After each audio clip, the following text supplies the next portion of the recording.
부모님이 편하게 일하기 위해서 고민을 많이 했어요. 근데 이게 사실 프랜차이즈의 기본 논리거든요. 외식업은 사실 오픈하기 전보다 후가 더 중요하거든요. 짧게는 3년, 5년, 10년까지 해야 되는 건데 장사는 잘 되고 줄은 서는 것 같은데 그래서 얼마 버는지 너무 궁금해하는 사람들도 너무 많고. 어때 매출은 어느 정도? 매출액은 사실 이제 저희가 250억 정도 했던 것 같은데 매해가 지나도 저희가 늘 먹고 사는 건 삼겹살에 소주, 치킨에 맥주, 뭐 이제 커피, 아메리카노. 사실 이런 게 트렌드일까요?라는 거예요. 그러면 이제 트렌드는 안 변했는데 외식업에서. 다음 트렌드는 어떻게 올 건지도 혹시 예상을, 예를 들면 뭐 노티드라든지 네. 뭐 런던 베이글 이런 브랜드들은 왜 이렇게 핫해진 걸까요? 결국에는 사실 요거는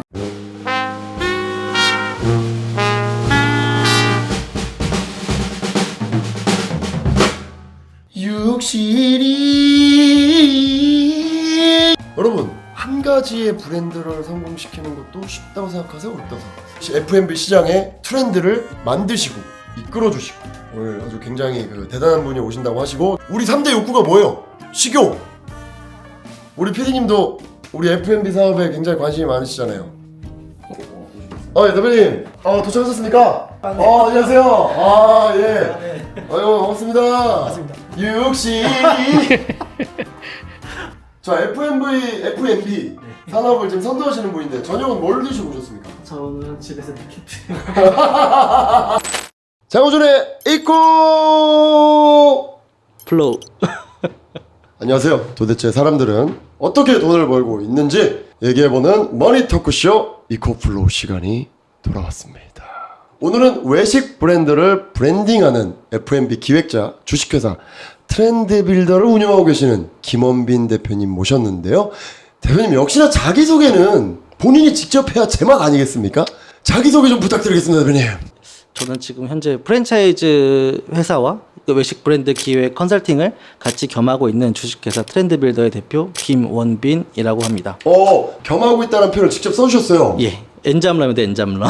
조금 더 풀어서 얘기해 주십시오. 보통 이제 저희 회사에서 하는 주요 업무 영역은 첫 번째로 프랜차이즈가 주 사업이고요. 두 번째 같은 경우에는 이제 여러 클라이언트, 예를 들면 초보 창업자 혹은 외식 뭐 작고 큰 기업분들한테 이제 오더를 받아요. 우리는 이러한 사업 모델을 잡고 싶은데 컨설팅을 해줘. 혹은 창업자분들은 좀 요즘에 이런 아이템으로 창업을 하고 싶은데 브랜드를 만들어줄 수 있나요? 라고 이제 이렇게 오더를 받고 이제 설계를 해서 납품을 하는. 지금 이 영상 보고 이렇게 생각하시는 분들이 많을 것 같아요. 잠깐만, 저 내가 자주 가는 식당인데 아마도 그러실 수 이거 있습니다. 저분이 만든 거야? 생각보다 또 어려서 놀라실 거예요.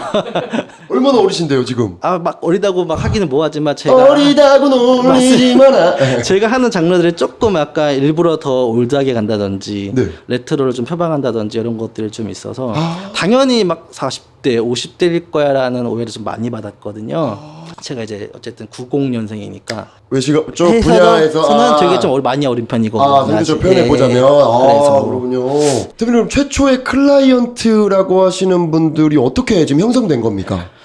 제가 이제 첫 직장이 이제 월간 외식 경영이라는 잡지사였는데 그때 이제 수습 기자 겸 이제 사실 잡지사라는 게 마냥 그 수익이 막 좋은 모델은 아니잖아요. 그래서 보통 그때 당시 잡지사들이 다 이런 컨설팅 업무들을 했었어요. 그래서 외식업 부진 점포들을 의뢰받아서 컨텐츠를 만들어주고 포장을 해서 그게 일종의 사실 다 모든 게 브랜딩이었던 거죠. 그래서 성업하는 매장을 만드는 그 과정에 제가 이제 실무자 팀원이었던 거고 제가 나이가 그때 사실 많이 어렸잖아요. 20대 초반이었으니까 대표님 분들이 열심히 하는 제 모습을 좀 귀엽게 봐주셔가지고 비싼 술과 맛있는 걸 많이 사주셨어요. 10년 전에 막 제가 20대 초반인데 화요 같은 걸 막 사주시니 그때 막 더 말하면 가오 막 올라오고 막 이게 이제 막 좋은 술, 이게 좋은 술인가요? 막 소고기 먹으면서 이제 근데 저를 안 쳐두고 그냥 미주알 고지 얘기를 다 해주셨는데 사실 그게 약간 머릿속에는 잘 기억은 안 나는데 다 이렇게 성공 DNA잖아요. 이런 게 다 몸에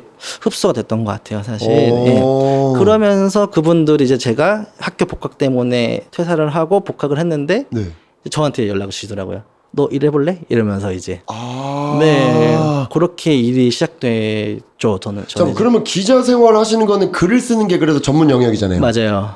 그러면은 그 이후에 복학을 하고 회장님들이 불렀을 때는 그때부터 그럼 기획을 하거나 맞아요. 컨설팅 해주는 일이 시작된 거예요. 그때부터? 뭐 상호도 그 옆에 야 상호 좀 생각해봐 이러면 이제 예. 편하게 저한테 얘기하시니까 상호요? 그러면 저 이제 제가 또 돈을 주시는데 예. 알바보다 더 큰 돈을 주시는데 제가 얼마나 일을 열심히 했겠어요. 그때 나이에 이게 이제 그래서 막 밤새 갖고 막 리스트를 드려요 이제 그러면 막 또 그래 이렇게 해보고 메뉴판 만들어 와 하면 이제 메뉴판을 혼자서 막 메뉴판 짜와요. 또 이제 우리 홍보를 해야 되니까 현수막 짜와 하면 이제 현수막도 막 짜가고 자 메뉴 아이디어 좀 줘봐 그러면 이제 메뉴도 막 생각 이거 어떨까요 이제 막 제안을 하는데 사실 그거를 제 얘기를 듣고 수용하고 매장에 넣어주시더라고요. 근데 제가 생각한 게 매장에 들어가서 판매되는 것까지 제가 옆에서 보면서 네. 내가 생각한 게 되네 라면서 제가 이제 그때 빨리 이런 사례 연구가 몸에 흡수가 됐던 것 같아요. 또 돈도 벌었죠. 사실 또 이제 그때. 예. 혹시 실례가 안 된다면 네. 알바보다 많은 돈을 받으셨다고 훨씬 하셨잖아요. 많이 받았죠. 그때 당시 얼마나 돈을 많이 이건 받으셨어요? 사실 저는 지금 제 차가 펠리세이드를 타고 있거든요. 예. 근데 저는 이제 그때 당시에가 차가 더 좋았어요. 20대 약간 뽕 이만큼 찼을 때라서 모두가 그 시기가 항상 있다고 저는 항상 얘기를 하기 때문에 그때 그 C클래스 막 까브리올레 타고 다니면서 막 이제 혼자 멋에 취했죠. 그 멋에 제가. 그 정도로 많이. 그쵸. 사실 그때 혼자서 프리랜서로 일했으니까 내 몸을 녹이면 사실 그게 다 돈이 되잖아요. 예. 왜 대표님들이 우리 김원빈 대표님을 찾았을까요? 그때 가성비가 좋았을 거예요. 저는. 본인의 좀 장점이라고 생각했고 그 사람들이 왜 나를 선택했을까? 지금 한번 생각해 보신다면 좀 저는 생각보다 어른들 말을 좀 잘 듣습니다. 잘 듣는다. 예, 일단은 단지 잘 듣는다고 막 찾지는 않을 것 같은데. 그쵸. 일단은 주어진 숙제를 빨리 눈치껏 인지를 하고 예. 이 사람이 뭘 만족해 할까를 먼저 이제 이 사람이 뭘 만족해야 할까? 이거를 생각을 이건 제 기질적으로 빨리 했던 것 같고 기질적으로. 이거는 사실 지금 돌이켜 보면 그랬던 것 같고요. 예. 속도를 피드백을 빨리 했어요. 오늘 만약에 오더를 내리면은 예. 좀 막 감동을 좀 주고 싶으니까 다음 날 바로 딱 이렇게 정리해서 찾아가고 막 이런 게 좀 있었죠. 그 모습을 계속 눈여겨보셔서 좋아하셨던 것 같고 당하셨던 것 같고. 아이디어를 사실 저는 이제 좀 버뜩버뜩한 거를 막 얘기를 하면은 되게 좋아해 주시더라고요. 근데 이제 요즘 느끼는 게 이런 창작에 대한 일들이 요즘에 사실 좀 대두받고 있는데 사실 그때 당시에는 이제 막 사실 막 카피캣이 너무 많았고 이런 것들이 많았는데 예. 근데 제 사실 어릴 때 아이디어들을 너무 막 수용해 주시는 게 지금 사실 생각하면 너무 좀 신기해요. 저는 얌샘 대표님 저한테 얌샘이. 멘토신데 예. 술 한잔 하면서 저한테 딱 얘기하시더라고요. 비나 너는 20대 때가 훨씬 더 날이 서서 좋았어. 네가 사업하면서 너가 날이 좀 무뎌졌다 라고 얘기를 해주시더라고요. 근데 그 말을 제가 조금 슬프면서 저를 많이 돌아보게 되더라고요. 이제 그러니까 이런 컨설턴트적인 기질에서 좀 사업가적인 기질 넘어오면서 예. 좀 조심을 많이 이제 하게 되잖아요. 이게 이제 네. 포지션에 대해 좀 생각을 해봤던 것 같고 그러면서 트렌드 빌더라는 걸 이제 법인을 세우면서 예. 이거를 좀 다 같이 가져가야겠다라고 제가 좀 이제 결심을 하게 된 이런 계기가 있었거든요. 얌생김밥 회장님의 영향을 좀 크게 받으신 많이 거고. 받았어요. 그 말이 여전히 좀 남아요. 여전히? 예. 근데 이제 저는 이제 육실이라는 사업도 하고 적당히 이제 프랜차이즈라는 걸 했을 때 중간에 이제 오랜만에 재회를 했는데 그때 초창기 때 만나셨으니까. 그쵸. 예. 그래. 저는 이게 막 항상 시기가 중요하더라고요. 맞아요. 막 프로 막 기획자 병이 걸린 시절이 있었어요. 또 이제 그러면 이제 뭐 회의실 들어가서 막 다 내가 제일 맞는 것 같고 이런 시기가 늘 있거든요. 그러면 이제 또 다 별론데. 그런데 그러면 저는 또 그 패기에 왜냐면 책임질 사람이 저는 없으니까 나만 하면 되는 거니까 비호감의 약간 절정이었죠 저는 사실. 그래요? 또 지금 이미지랑 또 사뭇 다르셨을 수도 있겠네요. 너무 달랐어요. 너무 달랐어요? 뽕에 취하고 막 이랬던 것 같은데 그러니까 그때도 맞고 지금도 맞는 것 같아요 사실. 예. 대표님 왜 바뀌셨어요? 결국엔 컨설턴트로서 또 가장 많이 갖게 되는 약점이 뭐냐면은 네 가게 해봤어. 너 옆에서 얘기하는 건 다 쉽지. 막 이런 거에 대한 뉘앙스가 늘 약간 이제 약점처럼 따라와요. 의뢰하시는 분들이나 클라이언트 분들이나 예. 뭔가를 이제 결과를 앞두거나 결정해야 되는 사람들이 맞아요. 반대국에 계신 분들이 항상 저를 내리기 위해서 이제 그런 얘기들 하시고 근데 여전히 할 생각은 사실 없었어요. 그때도 사실. 왜냐면은 이미 옆에서 지켜보는 것만으로도 되게 피로도가 높은 영역인 걸 제가 알았으니까 스토어를 하는 거는. 근데 어쨌든 가정사로 인해서 식당을 할 수밖에 없는 타이밍이 우연히 찾아와서 그때 그럼 이왕 하는 거 예? 잘하자 해갖고 이제 오픈하게 된 게 육실이라는 고깃집 브랜드입니다. 오, 이 얘기 네. 잠깐 한번 빌드업 해볼까요? 왜 시작하셨습니까? 컨설턴트에서 네. 네가 해봤어라는 말이 여전히 항상 기억이 나요. 얼굴도 딱 지장가거든요. 누가 얘기했지 되게 이제. 일단 저희 집안 같은 경우는 사실 크게 부자이지도 않고, 네.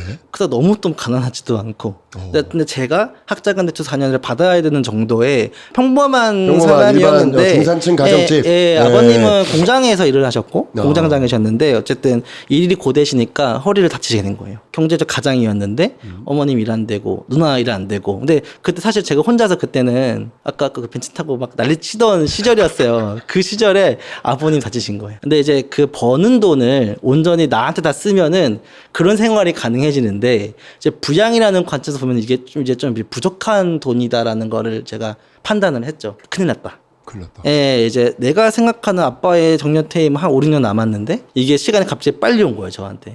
그래서 저도 어쨌든 저도 불효자였던 게 막 어머니 아버님 어쨌든 크게 다치신 것도 아니고 같이 일을 하실 수 있으시니 매장을 하나 해야겠다. 27, 8이었는데 27, 8. 또 현금이 또 1억이 있었어요. 그 회사 다니시면서 네. 우리 회장님들의 컨설턴트를 해주시면서 벌었던 돈들이 네, 현금이 있었어 갖고 꽤나 많은 그러니까 돈인데? 이게 이 돈에 맞게 가게를 하나 차리자. 그래서 배운 게 도둑질이라고 해온 게 늘 가게를 만드는 일이었는데 예. 첫 가게가 얼마나 힘이 들어가서 그럴싸하게 잘 만들었겠어요, 제가 이제. 그래서 그걸 오픈을 하고 나서 막 예? 화환도 이만큼 받고 막 이런 거 다 했죠. 남들 하는 거 이제. 그래서 부모님 뭐 일하실 수 있게 하는 환경을 만들고 어차피 전 또 외부 일을 해야 되니까. 예.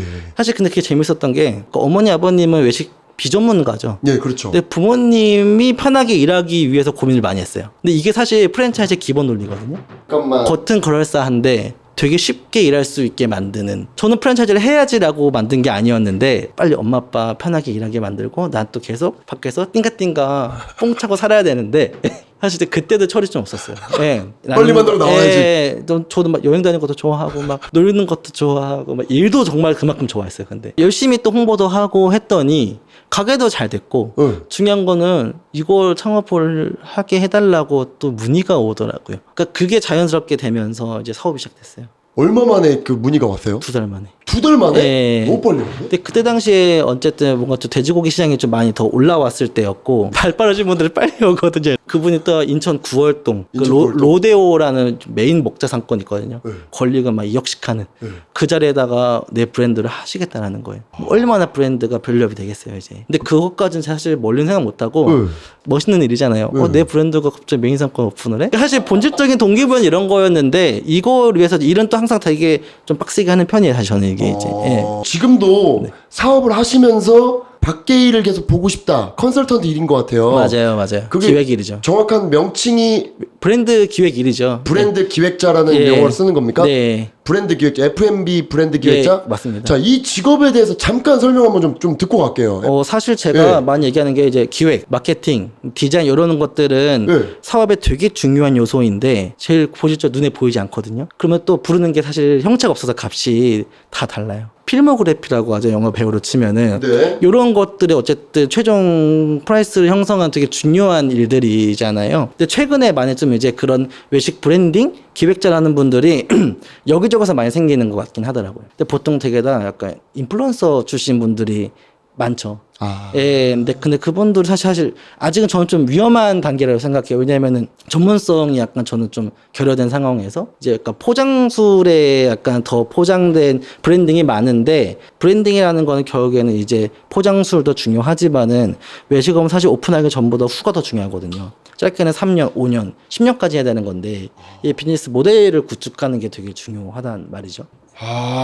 그럼 지금 이 분야로 진출하려고 하는 젊은 분들도 많고 네. 여전히 그렇게 대표님처럼 그 당시에 큰 돈을 버셨던 것처럼 예. 큰 돈을 벌 수 있는 그런 분야라고 생각하시나요? 하고 싶어 하신 분들이 꽤 많은 걸로 알고 있고 예. 사실 기획이라는 거는 누가 봐도 되게 아까 가슴 뛰고 멋있게 포장이 된 직무 같은데 그건 보통 2에서 3할밖에 안 되고 나머지 진짜 발로 뛰고 좀 이게 고군분투한 일들이 더 많은 게 사실인데 너무 좀 이 작은 부분만 보는 친구분들이 많은 것 같아요.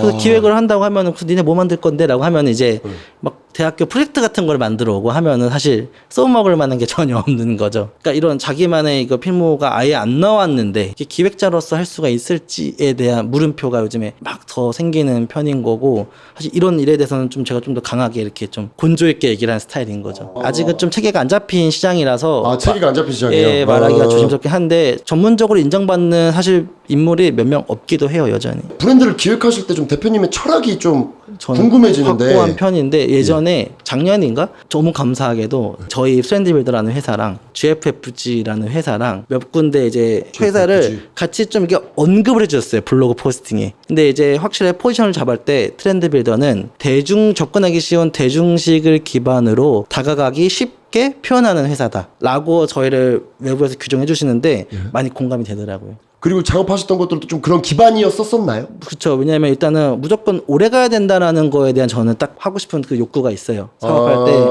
왜냐면 수명이 1, 2년만 돼도 뜨고 지는 게 너무 많고, 결국에는 사실 오픈을 했을 때 개업식을 하면서 박수를 받고 아 수고했어. 네. 가 뭔가 성적표처럼 되더라고요, 요즘에는. 근데 사실 1년 뒤, 2년 뒤 성적표를 봐야지 더 중요하다고 생각이 드는데 네. 외식업은. 이게 외식업이 때 매력적인 이유가 이런 게 좀 베일에 많이 쌓여 있잖아요, 사실. 장사는 잘 되고 줄은 서는 것 같은데 예. 그래서 얼마 버는지 너무 궁금해하는 사람들도 너무 많고, 이런 거를 두루두루 갖추는 걸 좋아해서 처음에는 좀 스포트라이트 좀 덜 받더라도 예. 좀 아이템이 안정적인 아이템을 선택을 해서 네. 좀 아이템이 견인해주는 오래가는 안정성이라는 게 있거든요. 그럼에도 불구하고 또 시장 내에서 새로운 거는 만들어야 되니까, 가치 창출을 해야 되니까 또 어떻게 이걸 한번 꼬지? 라는 거를 고민을 좀 많이 하는 스타일이죠. 이 트렌드를 따라가는 방법 혹은 트렌드를 만드는 것, 좀 이 부분에 있어서 대표님은 진짜 어떻게 생각하실지 좀 궁금해지거든요. 외식업이 트렌드가 빨리 생기고 사라지는 거는 모두가 아는 사실이고. 맞아요, 진짜. 네, 그러면 이제 저희는 또 트렌드를 미리 예측해서 따라오게 만들어야 되는 역할도 맞는데, 예. 여기서 사실 맹점이 이 트렌드라는 단어가 공급자적 관점의 단어인지 소비자적 관점의 단어인지를 생각을 해야 돼요. 매해가 지나도 저희가 늘 먹고 사는 건 삼겹살에 소주, 치킨에 맥주, 뭐 이제 커피, 아메리카노. 사실 이런 게 트렌드일까요라는 거예요. 그러면 이제 트렌드는 안 변했는데 외식업에서, 그렇죠. 그렇게 보면은. 근데 왜 자꾸 변했다고 하냐라는 거는 그게 공급자들이 만들어내는 이제 일종의 약간 마케팅용, 사업용 단어가 아니냐라는 저는 판단이에요. 저는. 그래서 진정한 트렌드를 따를 거면 소비자 관점을 꼭 장착해라. 그러니까 내가 손님이라면 어떻게 느낄까? 당 이런 옆에 카페를 가더라도 공급자적 관점을 가면은 뭐 인테리어 얼마 했겠네, 이거 얼마에 원가 얼마겠네, 바닥 이러면서 뭐 얼마겠네, 이러는 거 말고 소비자로서 진짜 이거를 좀 많이 더 딥하게 봐야 되거든요. 정말 맛있냐, 가격 대비 괜찮냐, 항상. 그리고 그냥 그걸 다 무마시키는 마지막이 나오면서 마지막 느낌, 만족감이 있나? 만족감에 대해서 되게 크게 고찰을 하는 편이에요. 이거를 먼저 잡고 그 다음에 트렌드를 봐야 되는데, 트렌드만 쫓다 보면 결국에는 또 포장술, 뽕이 가득 차는 브랜드들이 막 나오는 거죠. 그래서 두 가지의 저는 전략을 보통 구사하는데, 아예 새롭거나 완벽하게 통하거나 해요. 그러니까 F&B 잘 되는 곳들 공통점을 보면 다 새로운 척을 하지 완벽하게 통하는 전공법을 구사하는 곳들이 많습니다. 완벽하게 통한다라는 말을 우리는 상징적으로밖에 이해할 수 없어요. 예를 들면 대표님 입장에서 완벽하게 통한 것, 그건 무엇인가요? 그러니까 최근에 가장 핫한 인스타에서 산청수풀가든이라는 브랜드 다 아시잖아요. 산청수풀가든, 제가 예. 너무 좋아하는 생활그린푸드에서 만든 브랜드고, 이제 새로운 게 나타났죠. 근데 가서 메뉴 보세요. 삼겹살 새롭나요? 육회 새롭나요? 김치볶음밥 새롭나요? 결국에 삼겹살 먹고 된장 먹고 냉면 먹고 소주 먹고 나오는 집이라는 거죠. 이거를 더 잘 통하게 더 잘 썰어주고 더 좋은 불에 더 친절하게 구워줄 뿐인 거지 새로운 게 아니라는 거죠. 이런 거에 더 집중할 생각을 해야 되는데, 요즘에는 뭐죠? 다 거기 갔다 오신 분들은 인테리어를 포장수를 똑같이 해야 돼. 아, 레트로가 돈이 되나 보다, 이런 거를 좀 해야 돼라고 핀트를 아예 잘못 잡으시는 거죠. 그럼 뭐예요? 메뉴가 통하는 게 하나도 없으니까. 그런데 여전히 외식업 트렌드는 왜 이렇게 빨리 바뀔까요? 이런 분들이 빨리 바뀌는 거야, 이제. 저희 같은 사람들은 그대로 있어요. 바뀌시는 분들은 따로 계시는 거고 하시던 분들은 늘 남아 있습니다. 그러면 좀 네. 재밌는 관점이고 답변이 가능할 질문일지 네. 모르겠는데, 뭐 대왕 카스테라, 네. 뭐 벌집 아이스크림, 마라탕, 네. 탕후루, 이거는 좀 이렇게 말씀하신 부분보다는 좀 더 트렌드를 그쵸. 쫓아가고 만들어낸 또 다른 형태의 트렌드 방향성 같은데 너무너무 맞죠. 너무너무 맞습니까? 예. 아 제가 듣기에도 그렇게 저는 느껴져요. 사실 종사자로서 이 정도는 좀 소신 있게 말을 해야 된다고 생각이 들고 왜? 어쨌든 아까 트렌드는 공급자적인 단어가 맞다라고 보면서 그런 아이템 역시 공급자들이 의도적으로 만들어낸 흐름이라고 봐요. 그래서 이거를 이제 대세감을 불어넣어서 마케팅이든 뭐든 대표님은 그럼 그 흐름이 딱 왔을 때 예. 아 이거 오래 가겠다. 예. 아 이거 흐름만 딱 잡고 또 빠지겠다. 아 이거 위험할 것 같은데 이런 게 좀 무조건 보이죠. 무조건 보여요? 예. 그럼 탕후루나 네. 뭐 대왕 카스테라 네. 뭐 이런 거 왔을 때도 예. 보셨어요? 무조건이죠. 왜냐면 무조건이라고요? 왜냐면 새로움으로 승부하는 외식업이잖아요, 다. 예. 새로움은 무조건 소멸되거든요. 아 진짜로요? 예, 그 와중에 뭐 탄탄한 회사들도 분명히 있으셨겠지만 대다수가 아니었고, 그러니까 조금 이제 돈 투자자를 끌고 저 영업에 좀 능한 마케팅 능한 분들이 약간 화합을 해서 트렌드를 없는 트렌드 만들어 버리고 대세감을 해서 사람들을 쏠리게 하는 이게 하나의 공식인 거잖아요. 이게 이제 이거를 계속 반복되고 있는 거죠. 아이템만 바뀌는 거예요, 사실. 다음 트렌드는 어떻게 올 건지도 혹시 예상을 하고 결국에는 사실 탕후루 요거는 다음에 뭔가 또 같은 외식업이지만 또 다른 외식업인 게 결국 그 시장은 1억 원으로 하는 소자본 창업 시장이에요, 사실. 이제 그 시장에서의 흐름들은 사실 이제 유통하기 용이하고 편한 것들 위주로 아마 표현이 될 것 같은데 요즘에 제가 상담을 하면서 강의를 하면서 질문을 받는 것 중에 하나는 되게 젊은 분들이 되게 많아졌어요. 되게 신기한 케이스거든요, 사실 이게 이제. 뭐 그분들 돈이 어서 나서 많게는 4명, 막 2명, 3명 이렇게 동업 창업의 형태가 많이 늘어나더라고요. 예, 그렇게 모여서 뭘 하고 싶어 하냐? 한식 아이템이나 고깃집을 하고 싶어 해요. 아 한식 아이템이나 예, 고깃집. 왜냐하면은 이미 대중들도 아는 거예요, 이제. 유행성을 아이템으로 하면 안 된다. 를 이미 다 알고 있고 안정적인 걸 찾고 싶어 하면 결국엔 다시 이제 한식으로 오고 있다라는 흐름을 저는 깨닫는 거고 이 한식이라는 카테고리 안에서 우리가 그럼 먹는 거를 좀 발견을 빨리 해야겠죠. 점점 더 다시 백투더 한식으로. 그렇죠. 요즘에 다시 또 해외에서도 한식도 올라오는 건 맞는데 네. 또 여러 가지의 요인으로 인해서 한식은 확실히 좀 더 트렌드가 되는 것 같아요. 그런 베이스로 또 타당한 사례를 보면 최근에 이제 많아지는 게 오봉집이라는 브랜드가 있는데 오봉집? 역시 또 낙지볶음 보쌈 뭐 철저하게 한식 브랜드죠, 사실 이제. 아니면 진짜 이렇게 자다가도 다양한 브랜드들이 진짜 막 생겼다가 없어졌다가 맞아요. 막 어떻게 보면 또 레드오션이라고 표현할 수 있는 이런 분야잖아요. 맞아요, 확실하게. 근데 이런 외식업 시장에서 좀 버티면서 성장할 수 있는 좀 이렇게 중요한 부분이 있을까요? 대표님이 좀 이렇게 결국에는 저는 아이템 선정부터 결국에는 저는 중요하다고 생각하는 이 세 가지 사람이에요. 중에서 아이템 선정이 진짜 중요하구나. 예, 다들 여기서 이제 외식업을 할 때 다들 생각보다 되게 중요하게 생각을 하는 게 그러니까 예를 들면은 이제 나는 탕후루 사장은 멋이 없는데 카페 사장은 좀 멋있는 거예요. 약 보이지 않는 약간 계급도라는 게 있거든요. 외식업에서 실제 그게 존재하는구나. 많이 존재해요. 논리가 있으면서 없는 게 사업이에요. 그래서 근데 그런 분들 생각보다 좀 많이 있다라는 거죠. 가장 창업할 때 네. 좀 좋은 관점을 가지고 시작하는 사람들 어떤 사람이라고 보세요? 그때 이미 뭐 이제 프랜차이즈 관점에서 봤을 때는 네. 이미 다 저희 브랜드 여러 번 뭐 여러 지점 갔다가 본인 개인 기호도가 맞는지 먼저 체크를 하시고 그 다음에 비슷한 브랜드 조사하셔서 이제 질문을 막 준비를 해오시는데 촌철살인 질문들을 하시는 거죠. 방어를 하면서도 제가 막 성장해 드는 사람들이 계세요. 예, 이거는 정말 좋은 파트너거든요, 사실 이렇게 이제. 제가 어려운 좀 말로 하면은 사업을 하실 때 귀납적 추론 방법을 되게 강조하거든요. 귀납적 추론 방법. 결국에는 사례를 시작으로 해서 그러니까 진리를 만들어내는 것들이에요. 그러면 이제 그거에 형성되는 게 논리라는 건데 하고 싶은 아이템이 A인데 이 A인 아이템을 비슷한 게 있는지 주변에 찾아보게 되었을 때 있으면은 늦은 아이템인 거고 없으면은 0.1%의 가능성이고 99.9%가 없는 이유가 있는 거예요. 이건 이제 사례로 접근을 했을 때 실패 위험이 가장 낮습니다. 사례를 접근을 했을 때 예. 데이터 분석을 할 때도 그런 방식으로 접근해야 되는구나. 그렇죠. 그거를 이제 케이스 스터디라고 전문 용어잖아요, 사실 케이스 이제. 스터디. 근데 그 케이스가 없이 접근하시는 거예요. 이게 계속 이거 사례를 자기 거를 만들어야 되는 일련의 과정이 있는 거죠. 이거 할 시간이 없으면 프랜차이즈를 하는 거라니까요, 이제.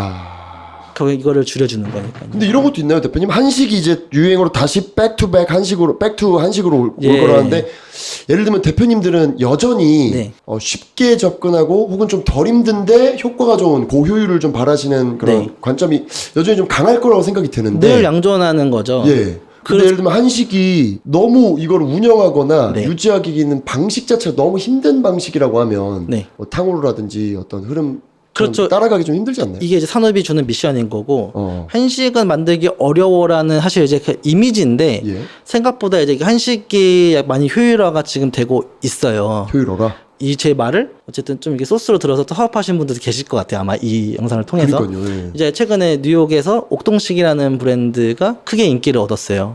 맑은 곰탕 베이스거든요. 전문가 관점에서 봤을 때 그게 왜 뉴욕에서 가능했냐. 기존의 순댓국처럼 뚝배기로 이렇게 쭉 깔아가지고 데워나가는 방식이 아닌 이렇게 퍼서나가잖아요. 그러면은 면적도가 크지 않고 작아도 된다라는 게 1번인 거거든요. 네. 그럴 경우에 그러면 그 부동산 면적이 아까 좀 더 작아지겠죠. 옛날 같은 경우는 국밥 브랜드를 했을 때는 크게 나갔어야 됐는데 그렇게 맑은 곰탕에 동선으로 했을 경우에는 면적이 좁아지니까 투자비가 효율이 되는 야, 거고 효율로 되는구나. 사업적 이점이 생기는 거예요. 이제 첫 야. 번째가 이렇게 저는 이제 바라보는 거죠. 두 번째가 이제 돼지를 순댓국으로 팔았을 때보다 곰탕이라는 이미지를 주었더니 판매 가격이 높아지죠. 아, 고급적인. 사실 이제 원가는 똑같을 건데 이런 식의 약간 이제 마케팅 기획적인 관점에서도 또 타당성이 나오는 거고 어쨌든 이게 구조적인 시스템적인 것만 봤을 때 이런 식으로 한식을 새로운 관점을 접근을 하면은 좀 이렇게 바꿀 수 있는 것들이 많겠죠. 야, 그러면 좀 한식에 대한 얘기를 많이 했고 F&B 브랜딩에 대한 이야기가 좀 다른 관점과 다양한 관점으로 지금 네. 접근할 수 있는 것 같은데요. 네. 이 한식뿐만 아니라 여러 분야에서도 여전히 핫한 네.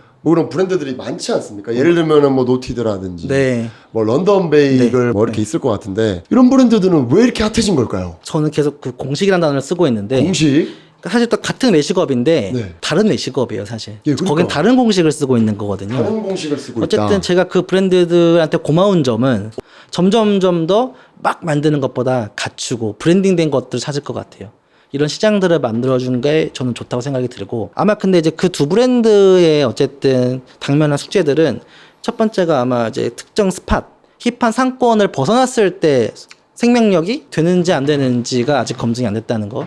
그러면 결국에는 사실 그분들은 양적 확장보다는 점점 더 계속 인지도 확장으로 갈 수밖에 없고 이런 것들이 사실 아까 얘기했던 것처럼 새로운 그 인지도랑 같이 저는 맞물리는 걸로 보는데 새로움은 점점 더 하락될 거고 또 누군가 또 생길 건데 이거를 어떻게 자사에서 해결할지는 이제 이런 것들 전 혼자 좀 오지랖에 약간 궁금해지는 거죠. 이런 내실과 힙함을 양존할 수 있는가가 사실 저는 되게 좀 이제 요즘에 저한테 지금 고민하는 아, 대표님 주제입니다, 스스로가. 사실. 자, 그렇다면 대표님 이런 정말 여러 가지 생각들도 많이 하시고 네. 다양한 관점으로 이 산업을 바라보고 계시는 것 같은데 그렇죠. 영감은 어디서 영감은 얻으십니까? 저는 일단은 새로운 거를 막 찾진 않거든요. 어렸을 때 초창기 때 마케팅에 관심이 많았어서 그때 저한테 가장 영감을 준 책이 컬처 코드라는 책인데 그거는 어떤 소비자 현상을 보고 이면에 하나의 코드가 일정의 코드가 있다라는 얘기를 했던 거예요.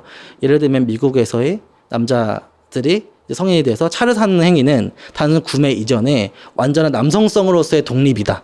라는 이런 거에 이제 규정을 하나의 사례로 만드는 책이었는데 그걸 제가 장착을 하고 계속 저는 이제 훈련과 연습이 된 사람이거든요. 여러분들이 다 아실 만한 브랜드 중에 이제 몽탄이라는 브랜드가 있어요. 몽탄. 우대갈비라는 거를 판매를 하는 곳이었던 거고 수많은 아르적들이 이제 그 우대갈비를 똑같이 카피해서 파는 곳들이 많아졌는데 제가 볼 때 제 관점에서 그걸 보는 공식을 보는 거는 거기에는 수입산 소고기랑 국내산 돼지고기를 같이 묶어서 밸런스를 잘 맞추는 거거든요. 그러니까 2만 원대의 수입 소고기랑 1만 원대의 국내산 돼지고기를 같이 팔면서 이제 만족감을 높이는 공식이 있는 건데 뭐 저라면 그걸 보고 다른 수입산 소고기나 국내산 돼지고기를 묶어서 다른 형태를 만들었을 것 같아요. 이게 공식인데 다른 사람들 이 모양에 너무 집착을 하는 거죠.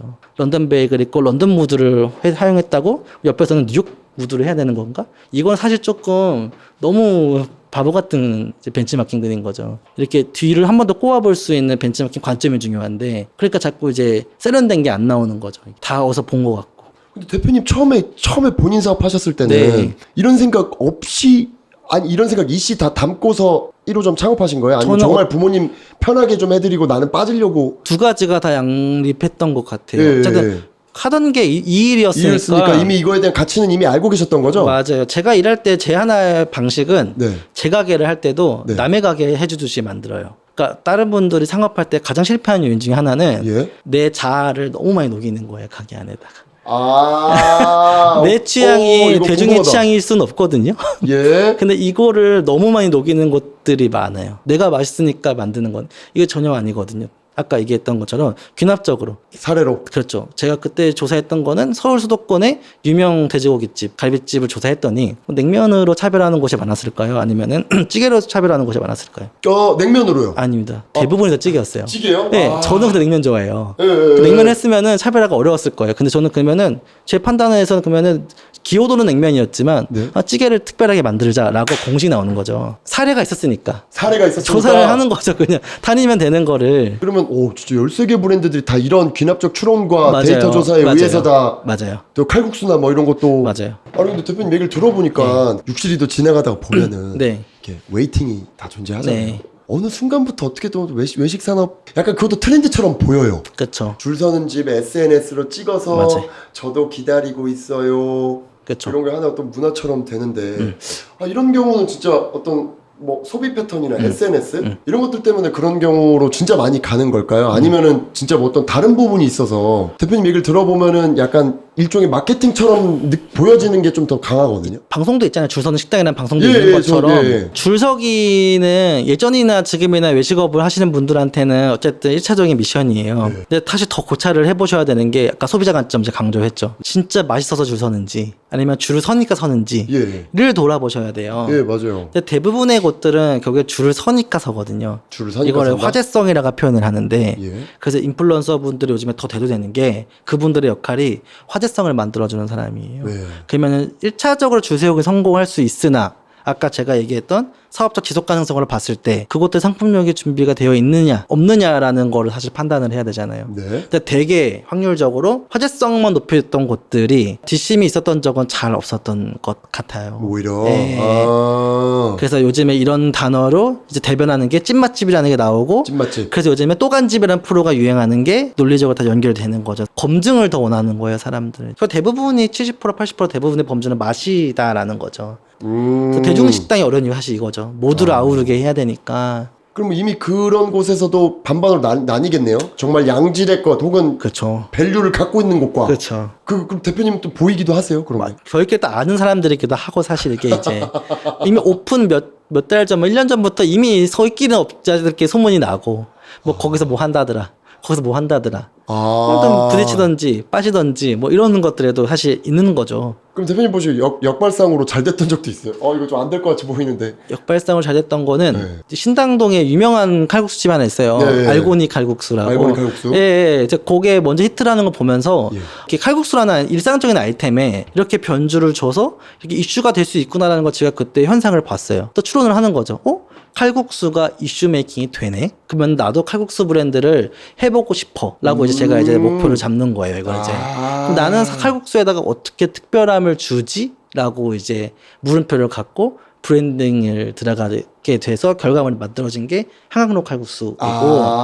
요즘 그럼 소비자분들이 외식할 때 SNS나 그렇죠.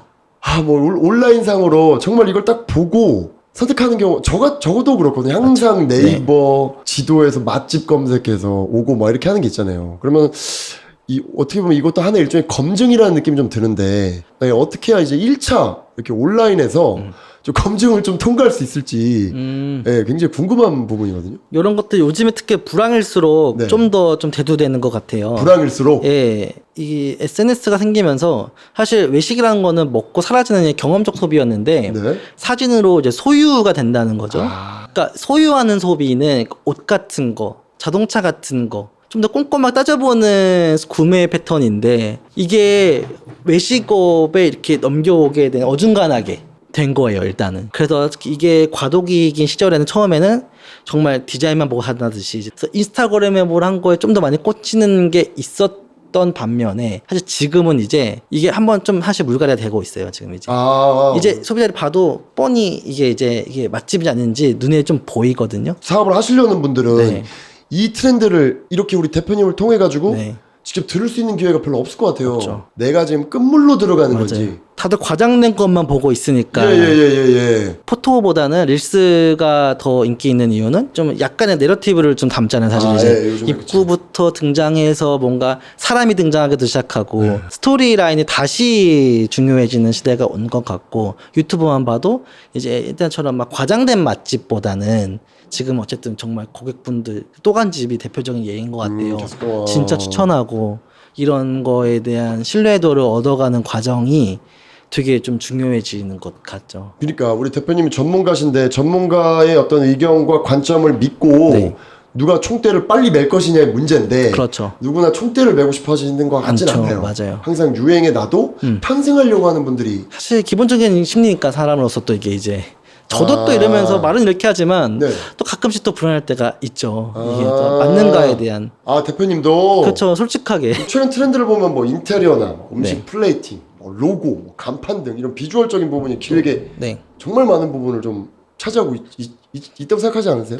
너무너무 중요하죠. 네, 그러면 앞으로 뭐 5년, 네. 뭐 5년도 너무 긴가? 5년도 사실 많이 길죠. 3년? 뭐 외식 트렌드 업계에서 이런 부분의 어떤 비중이 얼마나 중요한지 좀 궁금하거든요. 여전히 중요해질 것 같다고 생각을 하는데 네. 이제 이게 너무 명쾌해요 사실.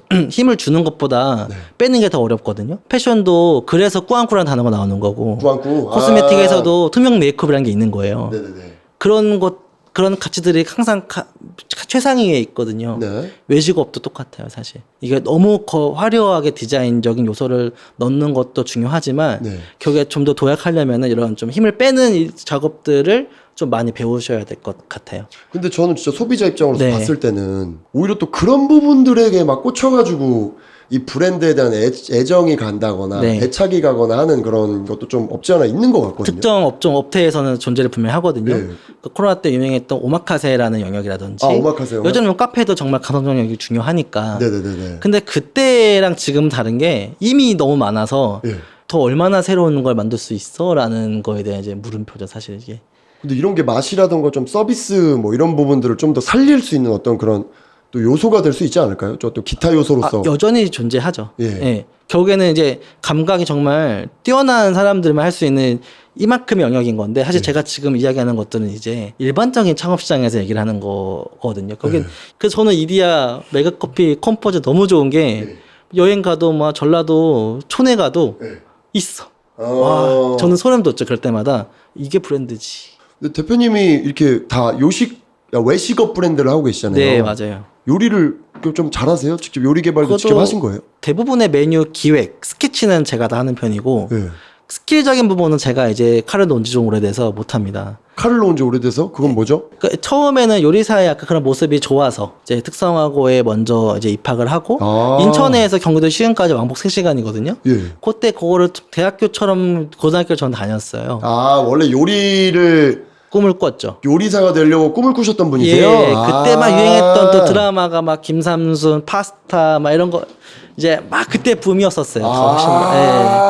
중고등학생 때 그걸 보시고. 네, 저는 그래서 보면서 이제 요리를 꿈꿨다가 이제 어쨌든 리스펙은 하지만 저랑은 너무 안 맞는 걸 느끼면서 좀 더 크게 보자라는 생각에 이제 대학 입시를 준비를 했던 거고, 그때 이제 식품영양학과랑 외식영양학과를 같이 공부를 했는데, 그때 느꼈던 제 감정은 같은 음식을 다루는데 요리랑 식품영양이랑 외식영양은 다 다르게 해석을 하는 거죠. 그러면 저는 좀 이제 약간 경영 마케팅 쪽에 좀 더 많이 생각이 트였던 것 같아요. 그때 맛집 탐방하는 걸 좋아해서 이제 블로그에다가 꼭 올리는 작업들을 그냥 일종의 포트폴리오처럼 제 자료를 아카이빙을 했는데 또 제 시선에 항상 이런 좀 다른 글들을 좀 써봤어요. 왜 잘 될까 이러면서 이제 그런 거를 이제 외식경영 대표님께서 또 우연히 서칭을 하다가 저를 발견해 주신 거죠.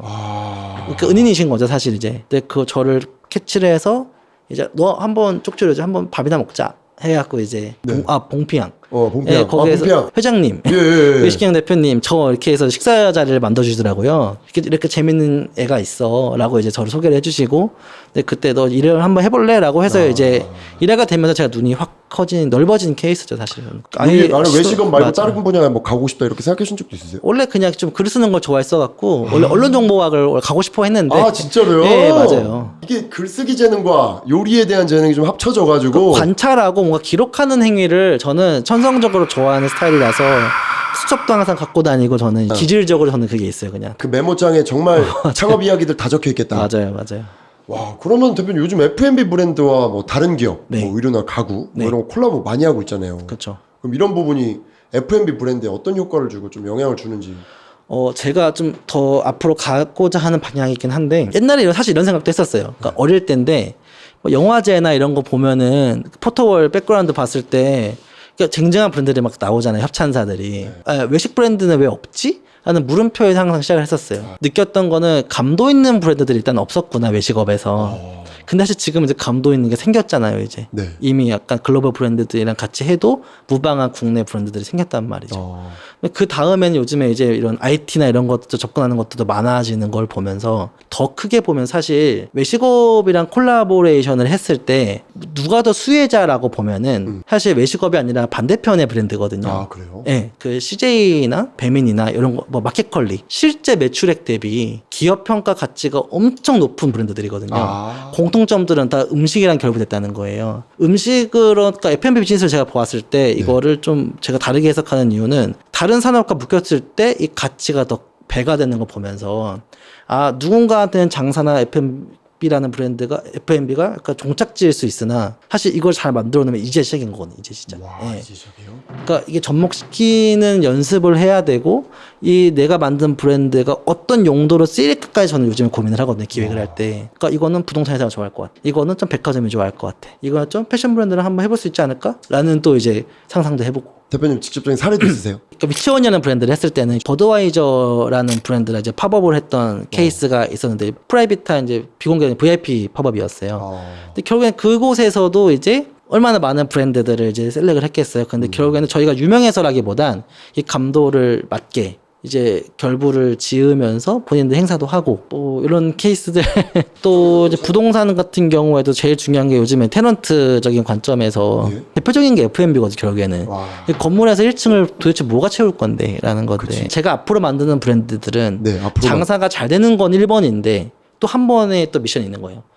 부동산을 관련한 회사에서 좋아할 만한 브랜드를 만들어야겠다. 그래서 만드는 게 뽁이거든요.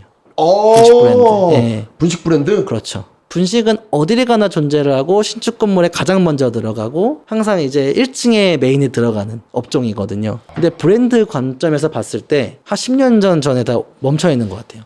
여전히 그 바르다 김 선생 브랜드가 가장 세련되게 느껴지는. 근데 사실 이것도 여전히 좋은 브랜드이긴 하지만은 너무 오래된 브랜드예요. 아까 얘기하셨던 것처럼 외식업이 잘 바뀐다고 했잖아요, 사실. 근데 안 바뀌는 섹션이 있어요. 그게 저는 분식이라고 봤고. 분식. 예. 새로운 브랜드가 수혈이 안 되는 카테고리였구나. 저는 이렇게 시장을 또 보고 판단을 하고 분식 브랜드를 만들어야지 라고 또 이제 결심을 하고 뭐 어떻게 접근을 하고 차별화를 두지? 라고 이제 또 물음표를 두면서 전략을 구사하는 거죠. 근데 신기하다. 네. 그러니까 빌딩 주분들의 관점에서는 분식집을 넣고 싶어 한다는 말씀이신 건가요? 그렇죠. 큰 테넌트 관점에서. 그러니까 네. 왜 그래요? 매출이 확실히 많이 뛰거나 아니면은 이게 저만의 관점일 수도 있지만 분식이라는 이미지가 네. 그 빌딩에 세련됨을 주는 것 같진 않아요. 아니죠. 그러면 제일 중요한 건 트래픽이죠, 사실. 역시나 트래픽 때문이구나. 예, 먹고 살아야 되는데 결국에는 이제 일상식을 아무리 멋있는 게 좋다 한들 일상식을 배제할 수는 없는 거예요. 야, 그러면 진짜 빌딩의 가치도 그 트래픽에 의해 가지고 좌지우지 된다는 얘기네. 그렇죠. 제가 제일 재밌던 거는 이제 대형 빌딩 서울 시내권에 보통 이제 이런 부동산 회사를 관리하신 분들이 별도로 계시고 MD 분들을 마주하고 이제 입점 제안을 받았을 때 너무 재밌는 거는 딱 도면을 갖고 와서 이미 아이템을 정해져 와요.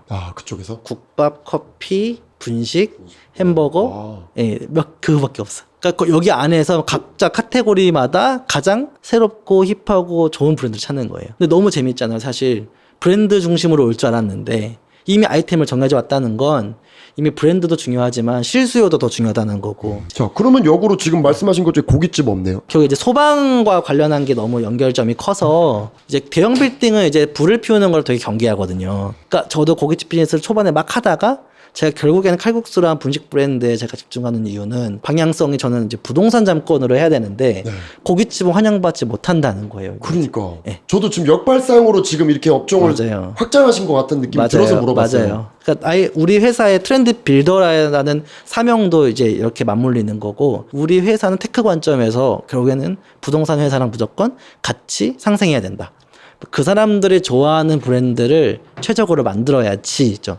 암만 로드에서 예쁘고 힙하고 유명해도 이런 큰 빌딩 속으로 들어올 수 있냐 없냐 또 다른 문제거든요. 자, 그 전까지의 브랜드 굳이 빌딩을 안 들어가셔도 그쵸. 로드에서 잘 돼. 줄 서는 네, 맛집이죠, 줄 사실. 서는 맛집이 되게 많은데도 불구하고 왜 빌딩으로 들어가고 싶으셨던 겁니까? 이거 이제 더 큰 미래형으로 보는 건데 네. 뉴욕을 좀 종종 가요. 여행도 좋아하고 근데 특히 그 푸드코트 구경하러 많이 가거든요. 근데 뉴욕에서 항상 미래를 보는 게 이런 대형 빌딩 안에 거기에 대형 마트가 들어와 있고 그리고 이제 1층에 또 일상적인 브랜드들이 들어가면서 주말에 트래픽이 가득하더라고요. 그러니까 여의도 한복판에 빌딩에 대형 마트가 들어가 있는 거예요. 예를 들면은 무슨 마트, 예. 우리나라에도 유명한 마트들이 그렇죠. 그렇게 해서 트래픽을 만들고 그래도 그 다음에 또 1층은 F&B로 이제 채워지는 걸 보면서 이 형태가 우리나라에 아직은 없고 비슷하게 좀 형성이 될 것 같은 이제 제가 감을 얻었어요. 그러니까 귀납적 실험 방법이에요. 또 이제 와, 이거네. 우리는 항상 미국과 일본을 따라가니까 네. 분명히 이렇게 될 거다. 근데 지금 우리나라는 사실 거기까지는 안 가고 일단은 힙한 거, 유명한 거를 일단은 입점시키는 것까지는 온 것 같아요. 이 케이스도 다 사례 검증이 다 지나겠죠 이제. 그 다음에 정말 이제 진정한 이제 내실이 있는 브랜드들이 뭔지 얘가 가려질 거라고 판단이 들고 그때 저희는 준비를 잘 했다가 이걸 이제 제안을 해야지라고 해서 이제 팔레트 전략을 하고 있는 건데, 그러니까 팔레트로 치면은 색깔별로 우리가 자 고루고루 갖추고 있어야겠다.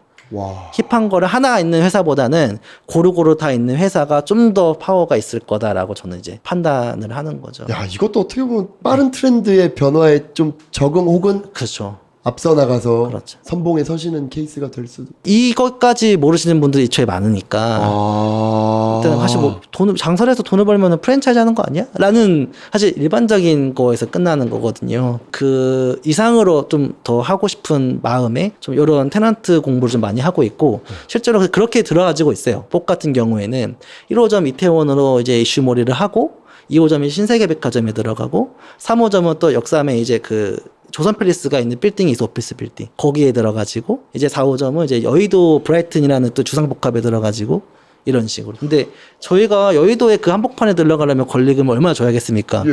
근데 사실 여의 권리금 없이 제안을 받아서 들어갈 수가 있잖아요, 이제. 그 MD분들은 이제 이런 브랜드 감도에 필터링을 하고 또 분식이라고 하니까 너무 좋아하는 거죠, 이제. 그러니까 분식은 애초에 브랜드가 이쁘지 않아서 안 넣고 싶었는데 저희는 예쁜 분식 브랜드를 만들어내니 환영을 받을 수밖에 없고 짧은 시간 안에 빨리 확장할 수밖에 없는 이제 코어가 생기는 거죠. 제가 지금 방금 그걸 물어보려고 했거든요. 아니, 그 지금 말씀하신 빌딩과 분식의 이미지 약간 오히려 상반되는데? 니즈는 있었어요. 예. 니즈는 있었는데 감도에 맞는 걸 못 찾았던 거죠, 사실. 야, 그럼 앞에 결이랑 또 이어지네. 이어지죠, 다. 그냥 분식은 누구나 먹잖아요. 그렇죠. 누구나 먹어. 근데 이렇게 예쁜 분식점은 못 봤던 거야. 그렇죠. 예. 정체되어 있는 시장이었던 거죠.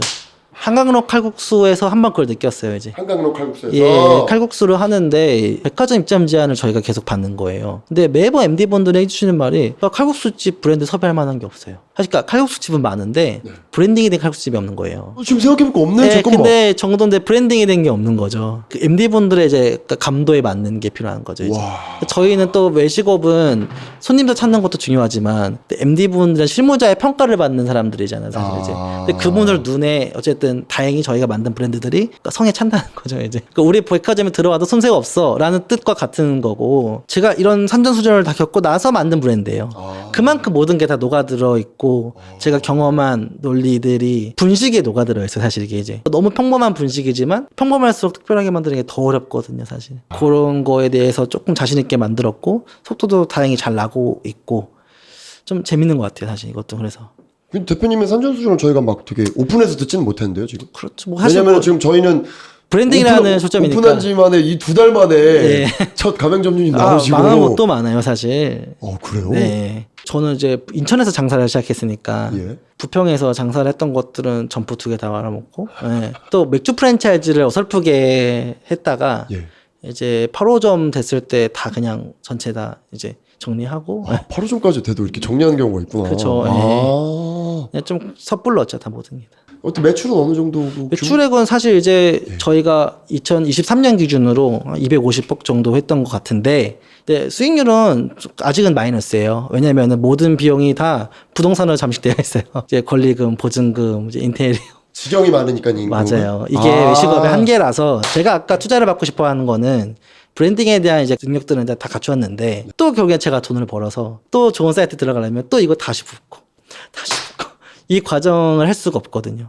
그래서 큰 기업이 해야 되는 게 또 사실 맞다는 게 이 같은 논리입니다. 그럼 1차원적인 질문이고 조금 이게 감도가 낮은 질문일 수도 있을까요? 네. 감도를 네. 많이 들어가지고 예. 계속 점주님들을 모집해서 프랜차이즈의 그 개수 확장 네. 아니면은 지금 방금 말씀하신 대로 기업 투자를 받아서 안정적으로 슉 확장해가는 방법이 옛날에는 예. 약간 매장 100개야, 200개야가 되게 중요했던 오. 시절이 있었는데 예, 요즘 예. 확실히 아니에요. 매장이 100개가 된다고 해서 브랜드가 되지 않고 또 매장 하나만 했다고 브랜드가 아닌 게 아니거든요. 브랜드를 처음 만들 때 브랜드마다 용도가 있거든요. 근데 한강로 칼국수는 확실하게 프랜차이즈형으로 만든 거예요. 폭 같은 경우에도 분식이긴 하지만 또 너무 흔하게 또 제가 또 이거를 막 개점하진 않을 거거든요. 좋은 빌딩, 테넌트 이런 사이트만 들어가려면 결국에는 국내에 많이 또 없잖아요, 사실. 그러면 좀 순수익이라고 해야 될까요? 대표님이 좀 버시는 사실- 돈은 어느 정도 저희가 가늠할 수 있을까요? 저는 사실 진짜 잘 모르겠고, 근데 예. 그냥 저는 월천 생활자예요. 월천 예, 생활자. 예. 이게 되게 웃길 수 있는데 저는 생활자. 예, 제가 한 거에 비해서는 그러니까 매출에 비해서는 좀 적게 쓴다고 생각하는 사람이거든요. 근데 저는 사실 또 아직은 렌트를 하고 있고 차도 차도 예, 렌트하고 있고. 집도 렌트고 어. 렌트 인생인데 저는 아직 거기에 또 뭐 애들 밥 사주고 제 여행도 그걸로 다 가고 뭐 이러다 보면 사실 그 정도가 딱 늘 나오더라고요. 근데 너무 웃겼던 거는 20대 중반에도 월천 생활자였어. 이게 문제인 거죠. 그러니까 그때는 네. 허세의 허세의 월천이에요? 네, 그때는 지금은 네. 그냥 막 어디 내고 막 하기 바빠요, 사실. 나 그럼 대표님이 돈을 버시면 지금 회사에 투자하는 돈 말고 네. 내 개인을 위해서 어떻게 가장 많이 쓰시는지 어디에 가장 많이 쓰시는지. 저는 여행을 진짜 많이 가요. 여행. 네. 뭐 거의 미국 아까 뉴욕 나왔고. 저 이게 지금 까진 게 타가고 뭐야? 까진 건데 이집트 갔다 와갖고 타가지고 지금 이제 탈피하고 있는 거거든요. 근데 그런 약간 극한의 오지에 가서 머리를 좀 맑게 하는 걸 좋아해서 가서 좀 저만의 힐링 방법입니다. 가면 이제. 거기서 음식도 많이 드시고. 예, 하고 또 좀 밀린 글을 좀 많이 써와요, 사실 이제. 이제 사업가 네. 김원빈으로서의 목표와 네. F&B 기획자로서의 목표. 사업가적인 목표는 처음부터 같이 올라온 팀원들이 좀 있어요. 몇 명 이제 결국엔 그분들을 포함해서 뭔가 능력 있는 친구들 같이 좀 잘 먹고 잘 사는 구조를 만드는 게 저한테는 사실 사업적 목표고 어쨌든 좋은 파트너를 만나서 이제 좀 제가 이제 아직 준비해둔 것들을 좀 더 많이 선보이고 싶다. 대표님이 생각하시기에 앞으로 뜰 것 같은 외식 브랜드가 있을까요? 사실 서울 것만 했을 때 지금 다시 돼지고기 브랜드가 다시 올라오고 있어요. 여러 개가 이제. 그러니까 뭔가 좀 2차전처럼 이제 될 것 같은데 저랑 가까운 형님이 하는 회사기도 하고 산청 숯불가든을 하는 그 회사에서 돼지고기 브랜드를 또 하나 내놓습니다. 또 어떤 새롭고 익숙하면서 다른 거를 내놓을지 저는 기대를 좀 많이 하고 있거든요. 돼지고기 1차전은 누구랑 붙은 거예요? 저 생각에는 아마 그 하남돼지집이 론칭했던 그 시대였던 것 같아요. 이제. 네.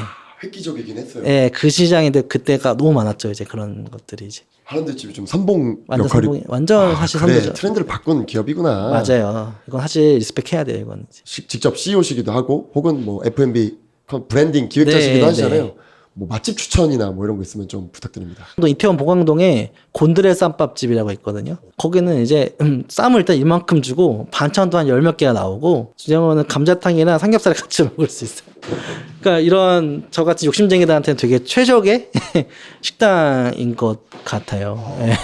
구독자님들이나 이 영상을 보고 계시는 분들에게 좀 하고 싶으신 말이 있으시다면 좀 부탁드리겠습니다. 두 가지가 생각이 났었거든요. 네. 사실. 첫 번째는 그러니까 이렇게 제 업에 대해서 제 약간 비전을 얘기를 해볼 수 있는 기회가 사실 한 번도 없었어요. 그래요? 예, 글을 쓰는 것 말고는. 근데 이제 요거를 제 육성으로 얘기를 할 수 있고 첫 번째가 그래서 이거를 사실 저는 늘 팀원들한테 이걸 한번 얘기해주고 싶었는데 미루다가 기회가 없었단 말이죠. 사실 이 영상이 만약에 나오게 된다면은 그 저희 팀원들이 이 영상을 보게 해주고 싶거든요. 그러니까 같이 이끄는 리더가 이런 생각을 하고 일을 하고 있다라고 이제 매번 어쨌든 빠르게 해왔으니까 사실 이거를 바쁘다는 핑계로 늘 놓쳤던 경우가 많았는데 그게 좀 기분이 좋더라고요. 사실 저 같은 경우에는 좋은 컨텐츠도 다른 컨텐츠로 파생이 되잖아요. 근데 저는 섭외를 받았을 때 컨텐츠의 질이 너무 양질인 거예요, 사실. 그래서 이거를 사실 잘 만들어 놓으면 이거를 참고하거나 각색해서 많은 것들이 생기겠구나라는 거를 확신을 했어요, 사실 저는. 저 어떤 질문을 하실까 고민을 하면서 좀 준비도 했던 거기도 했고 예. 어떻게 얘기를 해야 좀 더 재밌을까 또 좀 판단을 했고. 신경 써주셔서 감사합니다. 아닙니다. 지금까지 주식회사 트렌드 빌더 김호민 대표님이었습니다. 감사합니다.